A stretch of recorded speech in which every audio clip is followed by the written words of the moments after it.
సామెతలు 21వ అధ్యాయం.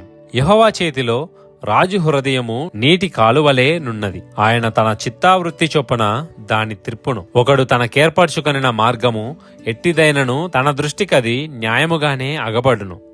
యెహోవాయే హృదయములను పరిశీలన చేయువాడు. నీతి న్యాయములను అనుసరించి నడుచుకొనుట బలులనర్పించుట కంటే యెహోవాకు ఇష్టము.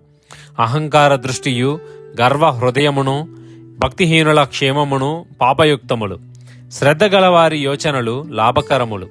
తాలిమి లేక పనిచేయువానికి నష్టమే ప్రాప్తించును. అబద్ధములాడి ధనము సంపాదించుకొనుట ఊపిరితో సాటి.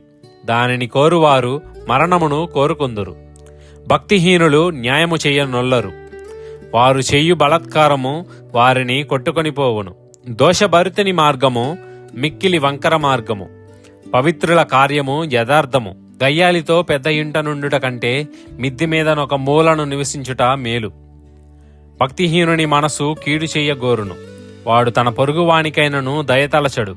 అపహాసకుడు దండింపబడుట చూచి జ్ఞానము లేనివాడు జ్ఞానము పొందును. జ్ఞానము గలవాడు ఉపదేశము వలన తెలివినొందును. నీతిమంతుడైన వాడు భక్తిహీనుని ఇల్లు ఏమైనది కనిపెట్టును. భక్తిహీనులను ఆయన నాశనములో కూల్చును. దరిద్రుల మొర వెనక చెవి మూసుకొనువాడు తాను మొరపెట్టునప్పుడు అంగీకరింపబడడు. చాటున ఇచ్చిన బహుమానము కోపమును చల్లార్చును. ఒడిలో నుంచబడిన కానుక మహాక్రోధమును శాంతిపరచును. న్యాయమైన క్రియలు చేయుట నీతిమంతునికి సంతోషకరము. పాపము చేయువారికి అది భయంకరము. వివేక మార్గము విడిచి తిరుగువాడు ప్రేతల గుంపులో కాపరముండును. సుఖభోగములయందు వాంచగలవానికి లేమి కలుగును.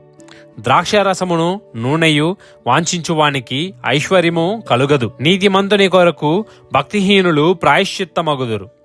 యథార్థవంతులకు ప్రతిగా విశ్వాసఘాతకులు కూలుదురు.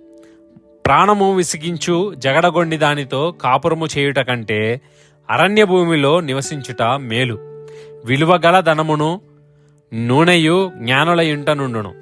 బుద్ధిహీనుడు దాన్ని వ్యయపరచును. నీతిని కృపను అనుసరించువాడు జీవమును నీతిని ఘనతను పొందును.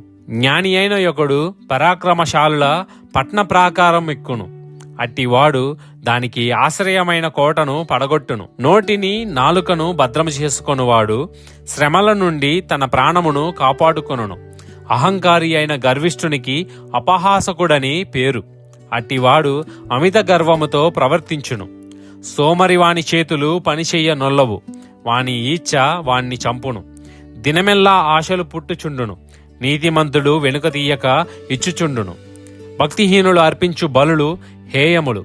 దురాలోచనతో అర్పించిన ఎడల అవి మరీ హేయములు. కోట సాక్షి నశించును. విని మాట్లాడువాడు సత్యము పలుకును. భక్తిహీనుడు తన ముఖమును మూర్చుకొనును.